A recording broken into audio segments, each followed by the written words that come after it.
नमस्कार, मैं रिया और आप देख रहे हैं बिहार इंश्योर्स। बिहार में जब से बीपीएससी के माध्यम से शिक्षकों की रिजल्ट को जारी किया गया है, तब से लगातार इस पर विवाद थमने का नाम नहीं ले रहा है। बुधवार को और गुरुवार ये दोनों दिन शिक्षक अभ्यर्थियों ने जमकर बीपीएससी दफ्तर के सामने जो है प्रदर्शन किया और इसमें धांधली के आरोप भी अभ्यर्थियों के द्वारा लगाए जा रहे हैं। उधर जब बीपीएससी के द्वारा कट ऑफ जारी किया गया तो उस पर भी सवाल खड़ा होने लगा है, जिसके बाद आपको बता दें कि बीपीएससी के अध्यक्ष अतुल प्रसाद ने ट्वीट किया है और ट्वीट के माध्यम से जो आरक्षण को लेकर सवाल खड़ा किया जा रहा है उस पर उन्होंने जवाब दिया है और कहा है कि जिस कोटि में कम आवेदन हुए थे उसमें आरक्षण नहीं दिया गया है। आरक्षण उसमें दिया गया है जिसमें पद तो सीमित थे लेकिन आवेदन जो है ज्यादा दिए गए हैं। बता दें किसी को लेकर कल बीपीएससी के अध्यक्ष अतुल प्रसाद ने ये ट्वीट किया है और ट्वीट के माध्यम से अभ्यर्थियों को जो है संदेश दिया है। बता दें कि अतुल प्रसाद का कहना है कि आरक्षण का लाभ उन कोटि के अभ्यर्थियों को दिया गया है जहां पर सीट से अधिक आवेदन दिए गए हैं, लेकिन कई कोटि में आवेदन ही कम सीट से आए हैं। ऐसे कोटि में आरक्षण का लाभ नहीं दिया गया है।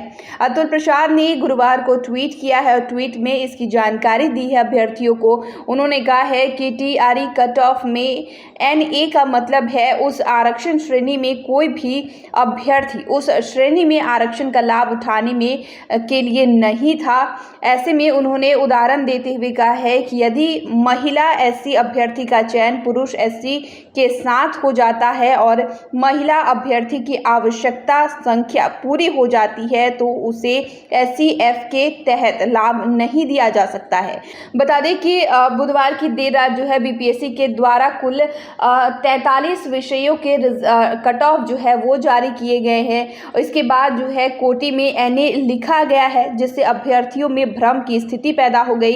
इसी को लेकर बीपीएससी अध्यक्ष अतुल प्रसाद ने ट्वीट कर ये सारी बातों को स्पष्ट कर दिया है कि जिस कोटि में सीट से कम आवेदन हुए हैं उसमें आरक्षण नहीं दिया गया है। आरक्षण उस कोटि में दिया गया है जिसमें सीट से ज्यादा आवेदन अभ्यर्थियों के द्वारा किए गए हैं। बता दें कि बीपीएससी कार्यालय के सामने कल भी अभ्यर्थियों ने खूब हंगामा किया। इस दौरान अभ्यर्थी मेधा सूची की भी जो है वो गड़बड़ी का आरोप लगा रहे थे। इसके अलावा कंप्यूटर साइंस और सामाजिक विज्ञान के अभ्यर्थी भी रिजल्ट में गड़बड़ी का आरोप लगाकर नारेबाजी कर रहे थे।